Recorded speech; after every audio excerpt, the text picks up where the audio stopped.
हर हर महादेव। दोस्तों, अगर आपने कभी भी भगवान शिव की चित्र को ध्यान से देखा होगा तो आपने एक चीज जरूर नोटिस की होगी कि वो बाघ की खाल को अपने वस्त्र के तौर पे धारण किए हुए हैं। और अगर आपने उनको ध्यान मुद्रा में भी देखा होगा तो भी आपने ये चीज जरूर नोटिस की होगी कि वो बैठने के लिए आपकी बाघ की खाल का यूज करते हैं। तो अगर मैं यहाँ पर आपको बताना चाहूं तो कहीं ना कहीं आपका जो बाघ है ये आपका शक्ति का प्रतिनिधित्व करता है और इनको अपने वस्त्र के रूप में धारण करके भगवान शिव यहाँ पे ये बताना चाहते हैं कि वो सभी की सभी शक्तियों से के ऊपर हावी हैं, या आप ये बोल सकते हो कि सब शक्तियों से वो बिल्कुल परे हैं। तो इसके लिए शिव पुराण में आपकी एक बड़ी ही दिलचस्प कहानी है जिसके अंदर आपको यह बताया गया है कि भगवान शिव ने कैसे बाघ की खाल को धारण किया। तो इस कहानी को जानने के लिए स्वागत है आप सभी का मेरे YouTube channel GS by NS में। मैं आशा करता हूं कि आप सभी बहुत बढ़िया से अपनी लाइफ और हेल्थ को एंजॉय कर रहे हो। तो दोस्तों, अगर चीजें आपको पसंद आती हैं तो आप चैनल को सब्सक्राइब करना ना भूलें। तो दोस्तों, आओ शुरू करते हैं हम हमारी इस मजेदार कहानी को। एक बार भगवान शिव है वो धरती लोक पर घूमने के लिए आ जाते हैं और वो बिल्कुल नग्न अवस्था में होकर आपका धरती लोक के ऊपर घूमना शुरू कर देते हैं। तो उनको इस चीज का बिल्कुल आभास ही नहीं रहता कि उनके अलावा भी धरती लोक के ऊपर अन्य जीव हैं वो आपके अस्तित्व में हैं।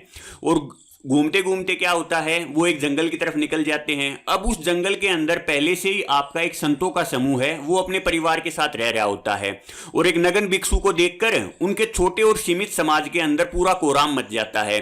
समुदाय की जो आपकी महिलाएं हैं वो भगवान शिव की तरफ आकर्षित होना शुरू हो जाती हैं और जो आश्रम की पूरी दिनचर्या थी उसके अंदर कहीं ना कहीं आपके अलग अलग व्यवधान हैं वो उत्पन्न होने शुरू हो जाते हैं।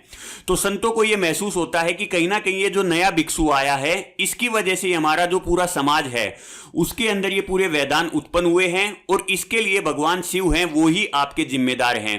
तो इससे पूरा जो संतों का समूह है वो आपका क्रोधित हो जाता है और क्रोधित होकर ये आपका वो फैसला करते हैं कि कहीं ना कहीं हम इस युवा भिक्षु को आपका सबक सिखाएंगे। अब इसके लिए वो क्या करते हैं, एक गड्ढा खोद देते हैं और गड्ढा खोदते हैं कि भगवान शिव आएंगे और वो इसके अंदर गिर जाएंगे। लेकिन अब भगवान शिव तो भगवान ठहरे, अब वो क्या होते हैं गड्ढे के ऊपर से बिल्कुल आराम से निकल जाते हैं। ये देख के आपके जो पूरे संतों का समूह है वो आपका और ज्यादा गुस्से में हो जाता है। तो वो क्या करते हैं, सभी के सभी अपनी शक्तियों का उपयोग करके एक बाघ का निर्माण करते हैं और वो उस बाघ को भगवान शिव के ऊपर लड़ने के लिए छोड़ देते हैं। अब भगवान शिव क्या करते हैं, आसानी से उस बाघ के ऊपर काबू पा लेते हैं और उसकी खाल को निकाल के उसका एक कपड़ा बना के पहन लेते हैं।